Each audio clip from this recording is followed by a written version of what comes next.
स्वागत है आप सबका मेरे YouTube चैनल जिसका नाम है श्री के। आज का जो हमारा टॉपिक है वो है मात्रा बस्ती वर्णन। ठीक है, बस्ती चल रही है, अब हम शुरू करें मात्रा बस्ती। तो योग्य रोग रोगी मात्रा बस्ती का सर्वथा सेवन मधुक तेल बस्ती के समान करना चाहिए। बालक वृद्ध नित्य व्यायाम कर्म अध्वन गमन भार वहन यान सेवा चिंता तथा मैथुन कराने वाले स्त्री राजा कुमार सुकुमार दुर्बल पुरुष वातज रोग से पीड़ित अस्थि भंगन से पीड़ित अल्प अग्नि युक्त पुरुषों में किसी प्रकार का परिहार न होने के कारण मात्रा बस्ती का प्रयोग करना चाहिए। उपयोगिता अपनी अच्छे से आहार विहार एवं शारीरिक चेष्टाओं को करने वाले सभी पुरुषों हेतु सर्व कालों में भेद तथा किसी प्रकार का उपद्रव न करने वाली इस मात्रा बस्ती का प्रयोग करना चाहिए। तथापि मात्रा बस्ती एवं अनुवासन बस्ती का प्रयोग अजीर्ण में पीड़ित हो नहीं करना चाहिए। इसका प्रयोग करने के बाद सोना नहीं चाहिए। मात्रा है चरक एवं भगवट में स्नेहपान की सब मात्रा है। सबसे छोटी मात्रा के साथ मात्रा का प्रयोग मात्रा बस्ती कहा जाता है। यह अनुवासन बस्ती सुश्री ने बताया है। यह अनुवासन बस्ती का भेद मात्रा बस्ती है जो एक पल प्रमाण मात्रा वाली तथा उपद्रव बस्ती होती है। इसके काश्यप है कनिकयस मात्रा 1 प्रकुच मध्यम मात्रा 1.5 प्रकुच उत्तर मात्रा 2 पल दूध न पीने वाले बालक में 1 बाय आधा प्रल मात्रा देनी चाहिए। इसके बाद है इन मात्राओं का प्रयोग सभी अवस्थाओं में किया जा सकता है तथा इसके प्रयोग उपद्रव उत्पन्न करते हैं। सारंगधर ने बताया है अनुवासन बस्ती का भेद मात्रा बस्ती के इसी मात्रा 2 पल अथवा 1 पल जाननी चाहिए। गुण है कि मात्रा बस्ती का बल को बढ़ाने वाली सुखपूर्वक उपचार करने योग्य सुखपूर्वक मलमूत्र का त्याग करने वाली ग्रहण करके तथा वात रोग को नाश करने वाली यह स्नेह मात्रा का विधान है। बस्ती कारमुक्ता है सभी चिकित्सा सवात चिकित्सा से निर्देश सभी उपायों में से स्थापन और अनुवासन बस्ती का प्रयोग प्रधानतम मानते हैं। इन बस्तियों का प्रयोग प्रारंभ से ही पक्वाशय के भीतर प्रवेश करके केवल विकार उत्पन्न करने वाला वात दोष की जड़ को ही काट देता है। पक्वाशय स्थ वात दोष को जीत लेने पर शरीर अंतर्गत स्थित सभी प्रकार के वात विकार उसी प्रकार शांत हो जाते हैं जिस प्रकार वृक्ष की जड़ कट जाने पर निश्चित रूप से वृक्ष के स्कंद शाखा पुष्प फल तथा पत्र आदि का नाश हो जाता है। बस्ती नाभि प्रदेश कटी पार्श्व तथा उदर में जाकर मल एवं दोषों के संचय को विडोलित कर तथा शरीर का स्नेहन कर उसे पुरुष एवं दोषों के साथ शरीर के सुखपूर्वक बाहर निकल जाता है। पक्वाशय में स्थित बस्ती अपनी शक्ति के द्वारा पैर के तलवे से लेकर मस्तक तक रहने वाले दोषों को खींचकर निकाल देती है। जिस प्रकार आकाश में रहने वाले सूर्य अपनी शक्ति से पृथ्वी के रसों को खींच लेती है, जिस प्रकार कुसुम आदि के रंग में मिश्रित जल में वस्त्र डालने से वस्त्र केवल रंग की ग्रहण करता है तथा जल को छोड़ देता है, उसी प्रकार स्नेह संधन द्वारा द्रव्यपूर्ण दोषों से निरुबस्ती शरीर में केवल मल को ही बाहर निकालती है। शेष अभिकृत धातुओं को वैसे ही छोड़ देती है। जिस प्रकार वृक्ष की मूल में जल सींचने में से वह संपूर्ण वृक्ष में व्याप्त हो जाता है, उसी प्रकार बस्ती द्रव प्रकाश में रहते हुए उतने वीर से संपूर्ण शरीर से व्याप्त हो जाता है। जब शरीरस्थ वायु का किसी प्रकार से अवरोध या विघात नहीं हो पाता तब वह शरीर की रक्षा करते हुए उसका धारण करता है। जब वायु का विरोध हो जाता है तब केवल वायु पक्वाशय में जाकर अथवा दोषों के साथ जाकर प्रकोपित हो जाती है। शोधन करने वाली बस्ती का प्रयोग करने पर वह पित्त कफ और मल के साथ वायु का अनुलोमन करती है। प्रकृत वायु के अनुलोमन हो जाने से या शांत हो जाने से सर्व शरीरगत होने वाले रोग समुदाय शांत हो जाते हैं। रोग अनुसार जिन औषधियों द्रव्यों से बस्ती नहीं दी जाती है उसी औषधियों के वीर को अपान वायु शीघ्र ही ग्रहण करती है। तत्पश्चात उस वीर को समान वायु ग्रहण करती है। इसी प्रकार समान वायु के व्यान वायु उदान वायु प्राण वायु क्रमशः उसे ग्रहण करती है। इस प्रकार 5 प्रकार के वायु औषध वीर के प्रभाव से तृप्त होकर स्वाभाविक अवस्था में आकर स्वास्थ्य को अनुकूल बनाते हैं। पित्त एवं श्लेष्मा को अपने अपने स्थान पर स्थापित करते हैं तथा शरीर में पंच महाभूतात्मक औषधि द्रव्यों को अपने वायव्य गुणों को चारों तरफ से संतर्पण करती है। उस बस्ती द्रव्य से प्रभाव को व्यान वायु त्रयक प्रदेश में अपान वायु अध प्रदेश में तथा प्राण वायु ऊपर की ओर संपूर्ण शरीर में पहुंचाती है। जैसे कि केदारी और नालियों के द्वारा चारों ओर से जल पहुंचाया जाता है। इस प्रकार से सम्यक रूप से दी गई बस्ती वात और सिराओं के द्वारा संपूर्ण शरीर में व्याप्त होकर बहुत ही कठिनता साध्य होने वाले यक्ष्मा जैसे रोगों को भी नष्ट करती है। विविध बस्तियां यापन बस्ती सदा योग्य या फिर सभी कालों में देने वाली योग्य होती है। ये बस्ती स्वास्थ्य आतुर एवं वृद्ध पुरुषों के लिए अविरोधी अर्थात हानि न करने वाली अपितु लाभ ही करने वाली होती है। अति मैथुन करने वाले पुरुषों में शुक्र मास एवं बल को देने वाली होती है। यह बस्तियाँ सभी रोगों का प्रशमन करती है तथा सभी ऋतुओं में देने योग्य होती है। जिस स्त्री एवं पुरुषों में संतान नहीं होती उनको संतान देने वाली होती है। यापन बस्ती स्नेह एवं निरूह दोनों बस्तियों को दोनों कार्यों को करने वाली होती है। प्रायः निरूह बस्ती लेखन कार्य करती है तथा स्नेह बस्तियां ग्रहण कर्म करती है। यापन बस्ती दोनों कर्मों को करने वाली होने के कारण वासन के समान प्रयोग करने वाली कुल 216 यापन बस्तियों का उल्लेख किया गया है। यापन बस्तियों का प्रयोग अपथ्य, व्यायाम, मैथुन, मद्य, मधु, शीतल जल, अधिक भोजन तथा शोभ यान का सेवन त्याग करना, यापन बस्ती के बाहर न निकलने का कर्म, ये मधु मिलाकर प्रयुक्त की हुई यह बस्तियां मृदु होती है अतः प्रयुक्त करने पर कभी कभी बाहर नहीं निकालती है। इस अवस्था में गौमूत्र युक्त तीक्ष्ण निरूह बस्ती द्वारा शीघ्र ही उस बस्ती को बाहर नहीं निकालता है तथा अथवा दीपनीय द्रव्यों के कषाय से निर्मित निरूह बस्ती पुनः देते हैं। यापन बस्ती के अति सेवन से व्याप्त एवं चिकित्सा यापन बस्ती के अधिक प्रयोग करने से शोथ, अग्नि नाश, पांडु, शूल, अर्श, परिकर्तिका, ज्वर और प्रतिसार रोग उत्पन्न करता है। इस अवस्था को अरिष्ट पान, मधु, दूध, सिद्धू आदि का पान तथा अग्नि दीपन सभी क्रियाओं को करना पड़ता है। अतः यापन बस्ती की युक्तिपूर्वक प्रयोग करना चाहिए किंतु प्रसंगवश अधिक सेवन नहीं करना चाहिए। यापन बस्ती का निष्परिहार एवं अल्प प्रमाण में औषधियों के संयोग से निर्मित होने के कारण, पादहीन मात्रा होने के कारण तथा अल्प काल तक प्रयोग करने के कारण यापन बस्तियों में किसी प्रकार के परिहार की आवश्यकता नहीं पड़ती अथवा सभी यापन बस्तियों में विशेषता अलग अलग द्रव्यों से सिद्ध स्नेहों का प्रयोग करने से परिहार की आवश्यकता नहीं होती है। मुस्तकादि यापन बस्ती पहला है मधु के साथ व्यावहारिक उत्तम मात्रा और मध्यम मात्रा। देखो 150 ग्राम 100 ग्राम, सैंधव 12 ग्राम 8 ग्राम, स्नेह यानी कि घृत 150 ग्राम 100 ग्राम, कल्क है 40 ग्राम 20 ग्राम, क्वाथ द्रव मुस्ता पाठा अमृता प्रतिक्ता बला रासना पुनर्नवा मंजिष्ठा अर्घ शीतरामणा गौक्षुर पंचमूल प्रत्येक एक फल तथा मदन फल 8 नग, क्वाथ निर्माण एक आड़क जल में पकाकर चतुर्थांश क्वाथ शेष रहने रखे 400 मिलीग्राम और 300 मिलीग्राम आवाप जंगल जीवों का मांस रस 100 मिलीग्राम 75 मिलीग्राम। प्रयोग है कि बादसंग मेघ शोफ अल्प अर्श गुल्म मूत्र विबंध विसर्प ज्वर विघ्नभंग रक्तपित्त विषनाशक गुण है। बल्य संजीवनी वृक्ष चक्षुषय शूलनाशक मुस्तकादि बस्ती सभी यापन बस्तियों एवं सभी रोगों को श्रेष्ठ राजा माना गया है। इसके बाद है माधु तैलिक बस्ती। राजाओं तथा उनके सामने की पुरुष वैश्य वाली पुरुष स्त्रियां सुकुमारों तथा शिशु एवं और वृद्धों के भी दोषों को हरण करने वाले एवं बल और वर्ण बढ़ाने वाली मधुतैलिक बस्तियों का विधान बताया गया है। इन मधुतैलिक बस्तियों का प्रयोग काल में यान सेवन या स्त्री सेवन भोजन तथा पान का निर्देश नहीं दिया। इनमें सब लाभ अधिक होता है और व्याप्त संभावना नहीं रहती है। अतः निरूबस्ती की कामना रखते वाले पुरुषों को सुखपूर्वक इनका प्रयोग करना चाहिए। जब रोगी इच्छा हो तब उसका प्रयोग करना चाहिए। निर्माण है मधु एवं तेल की संभावना इन दोषों के बराबर एरन मूल का क्वाथ शतपुष्प आधा फल सैंधव एवं कर्ष एवं मदन फल लेकर संपूर्ण द्रव को मथनी से मतकर माधु तैलिक नामक बस्ती का सुकृष्ण प्रयोग भिषक को करना चाहिए। मधु एवं तेल का इन बस्तियों में प्रधान रूप से प्रयोग करने के कारण वैद्य गुण ऐसे माधु तैलिक बस्ती कहते हैं। बस्ती द्रव्य देखो मधु गंधर्व मात्रा है 4, बल उत्तम मात्रा 175 ग्राम, मध्यम 150 और अवर 100 ग्राम। संदर्भ की मात्रा ग्रंथ संदर्भ मात्रा 1 कर्ष, व्यवहारिक उत्तम मात्रा है 12 ग्राम, मध्यम मात्रा 10 ग्राम, अवर मात्रा 8 ग्राम। तेल है 4 पल मात्रा में, ग्रंथ संदर्भ मात्रा में और व्यवहारिक ग्राम 175 ग्राम, मध्यम मात्रा 150 ग्राम, अवर मात्रा 100 ग्राम। एरंड मूल क्वाथ 8 पल ग्रंथ संदर्भ मात्रा है, व्यवहारिक पल 400 मिलीग्राम है, मध्यम मात्रा 300 लीटर है, अवर मात्रा 200 मिलीलीटर। पुष्पा अद्रपल 20 ग्राम उत्तम मात्रा है, मध्यम मात्रा 15 ग्राम है और अवर मात्रा 10 ग्राम है। मदन फल 1 नग ग्रंथ संदर्भ मात्रा है, व्यवहारिक मात्रा उत्तम मात्रा है 10 ग्राम, मध्यम है 8 ग्राम और उत्तम अवर मात्रा है 6 ग्राम। सूखी अल्प दोष युक्त नित्य सेवनीय रहने वाले तथा मधु कोष्ठी पुरुषों के लिए माधु तैलिक बस्ती का विधान करना चाहिए। मृदु वीर्य औषधियों से युक्त तथा पादहीन मात्रा होने के कारण संपूर्ण विधियों का पालन न करने के कारण तथा एक बस्ती के द्वारा ही सिद्धि प्राप्त होने के कारण इसे सिद्ध बस्तियों को श्रेष्ठ समझा गया।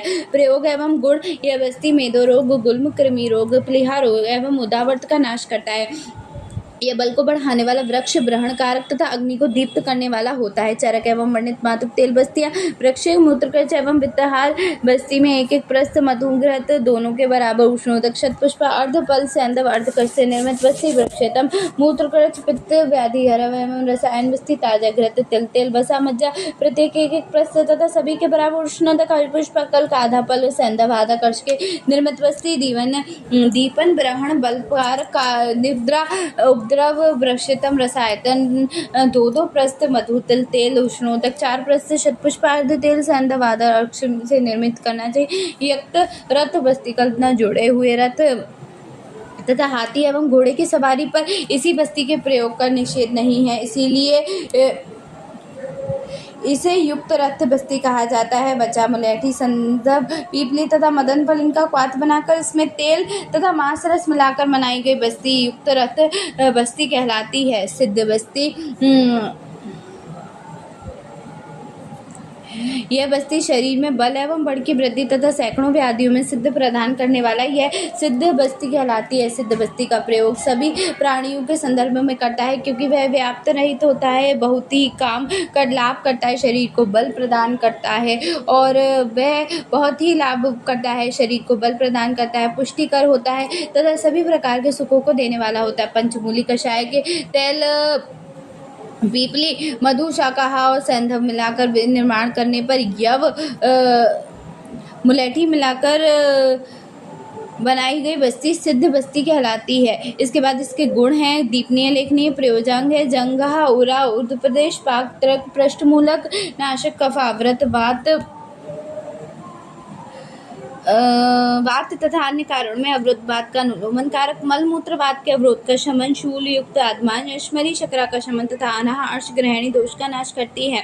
बस्ती द्रव्य है। मधु में 150 ग्राम उत्तम मात्रा है, 100 ग्राम मध्यम मात्रा है। सैंधव में 12 ग्राम उत्तम मात्रा है, 8 ग्राम मध्यम मात्रा है। स्नेह में तेल 200 ग्राम उत्तम मात्रा है और मध्यम मात्रा 150 ग्राम। कल्क है। शताहा पुष्पा प्रियंगु पिपली मधुक भला रसा अंजन वत्सक बीन मुस्ता प्रेग एक एक अक्षय व्यवहारिक उत्तम मात्रा 300 ग्राम, व्यवहारिक मध्यम मात्रा 20 ग्राम।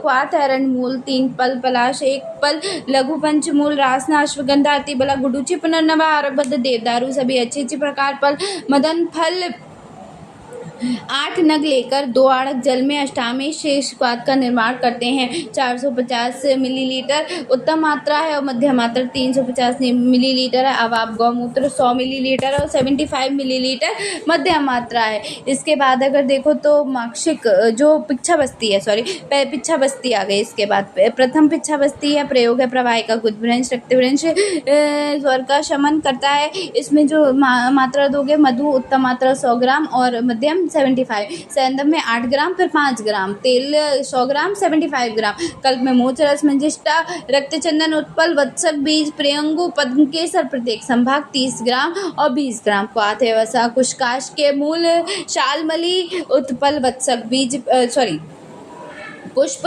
न्युगराद उदुम्बर अश्वपद के शुंग प्रत्येक 2-2 पल लेकर उन्हें 3 प्रस्थ जल एवं 1 प्रस्थ दूध में क्षीरावेश होने पर पाक करना छान कर रख लें। व्यवहारिक उत्तम मात्रा 300 मिलीलीटर और मध्यम मात्रा 200 मिलीलीटर। इसके बाद है प्रक्षेप आवाप और शकरा जो है वो 75 मिलीलीटर उत्तम मात्रा है और मध्यम मात्रा है 50 मिलीलीटर। द्वितीय पिच्छा बस्ती की बात करूँ तो प्रयोग में है पित्तज अतिसार, ज्वर शोथ गुल्म जीर अतिसार तथा ग्रहणी प्रदोष का शमन करता है। विरेचन एवं आस्थापन बस्ती के अतियोग होने पर जो जो उपद्रव होते हैं वे सभी से शीघ्र को शांत करता है। मधु की मात्रा 150 और 100, सैंधव 8 और 5, तेल घृत 150 100, कल्क मधुइष्टि चूर्ण 30-20, पुटपाक विधि से स्वप्न किए हुए आर्द्र शालमल की ब्रंक के 1 मुलेठी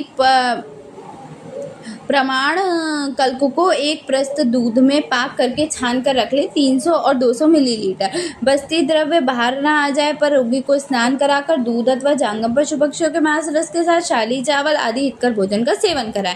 तृतीय पिच्छा बस्ती बेर एवावृत श्यामती शामली तथा धानवन के कोमल पत्रों को दूध में पकाकर मधु तथा रक्त मिलाकर निर्मित बस्ती पिच्छिल बस्ती कहलाती है। पिच्छिल बस्तियों में सुअर, भैंस, भेड़, बिडालक, कृष्ण, मुर्गा और बकरे का तुरंत निकाला हुआ रक्त मिलाना चाहिए। पिच्छा बस्ती 12 फल की मात्रा में देना चाहिए। लेखन बस्ती त्रिफला, क्वाथ, गौमूत्र, मधु एवं यक्षार, यूषण आदि के प्रतिवाद से निर्मित लेखन वर्ती कहलाती है। मात्रा देखो, मधु की 200 उत्तम, मध्यम और अवर है। मधु की 200, 150, 100। सैंधव यक्षार 4+5 ग्राम, 3+4 ग्राम, 2+3 ग्राम। सरसब तेल की 100, 75, 50। कल्प में शिलाजी 3, 2, 1 ग्राम, हिंगू 3, 2, 1 ग्राम, काशी 5, 4, 3 ग्राम तथा 3, 2, 1 ग्राम 3, 2, 2 ग्राम।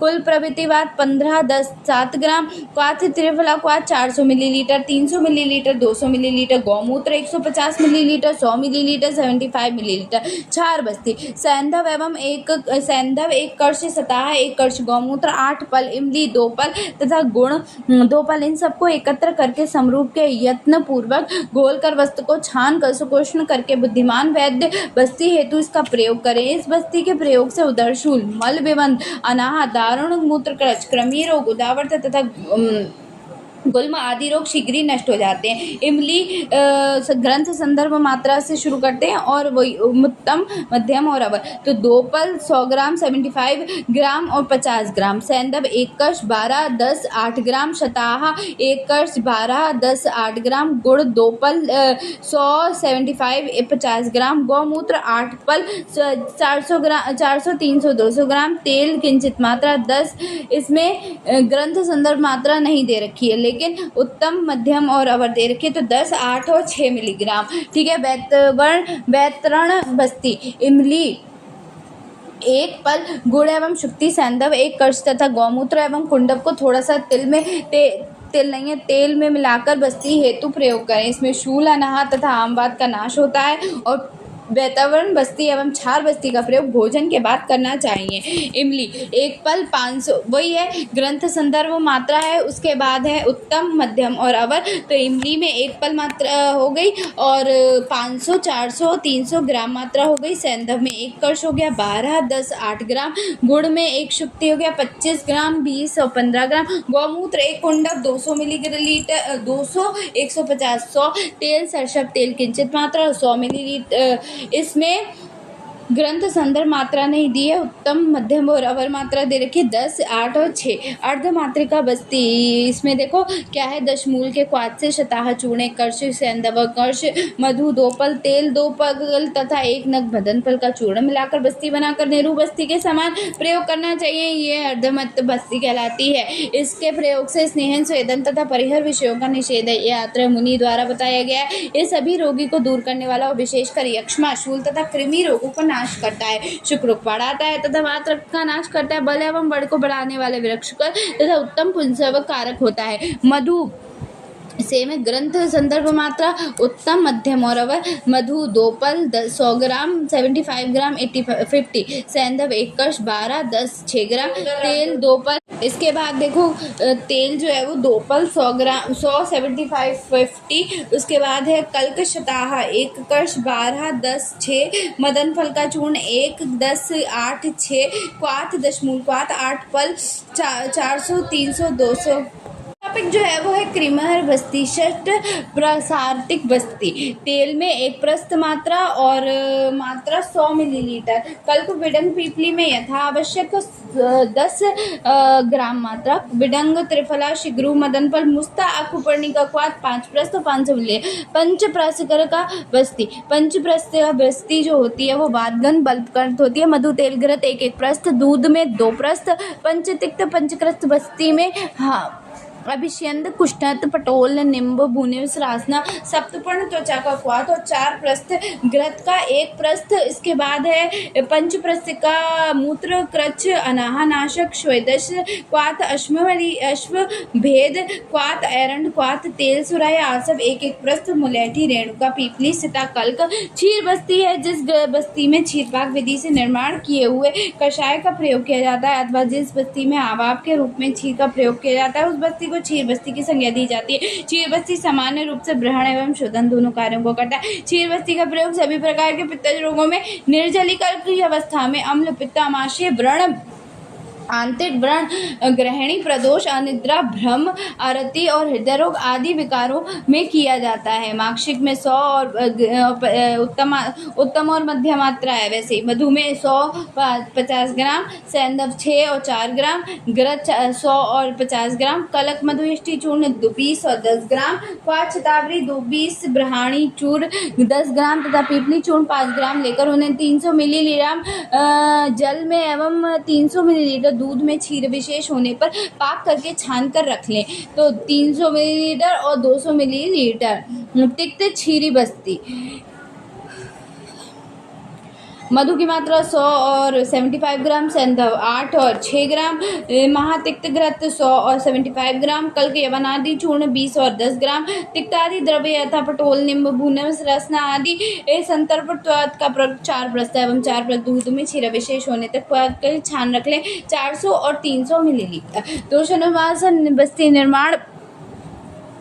वातज रोगों में स्थापन कल्पना वातज औषधियों में क्वाथ में सेंधव निशोथ तथा कांजी आदि अम्ल द्रव्य मिलाकर सुकुष्ण बस्ती बनाकर वात प्रकोप करते हैं। पित्त रोगों में स्थापन बस्ती काकोली आदि गण के द्रव्यों से युक्त न्युग्रद आदि गण के क्वाथ में घृत एवं शर्करा मिलाकर निर्मित बस्ती का प्रयोग एवं पित्त प्रकोप में करना चाहिए। कफ रोगों में स्थापन बस्ती पिपले आदि गण में युक्त अरवद आदि गण के क्वाथ में मधु एवं गौमूत्र मिलाकर निर्मित बस्ती का प्रयोग कफ प्रकोप में करना चाहिए। तीनों दोषों के सन्निपात की अवस्था में भी 3 बस्तियां देनी चाहिए क्योंकि ये क्रम से वात पित्त एवं कफ दोषों का नाश करती है। शोणित रोगों में स्थापन बस्ती शर्करा क्षुरस दूध तथा घृत युक्त शीतल तथा क्षीर वृक्ष के क्वाथ की अधिक मात्रा मिलाकर निर्मित बस्ती रक्त प्रकोप में देनी चाहिए। उत्तर बस्ती क्रम है कि परिभाषा है बस्ती को उत्तर मार्ग या उत्कृष्ट मूर्ख मार्ग या योनि मार्ग द्वारा देने के कारण एवं अनुवासन आदि के श्रेष्ठ गुणों को करने के कारण उत्तर बस्ती कहा जाता है।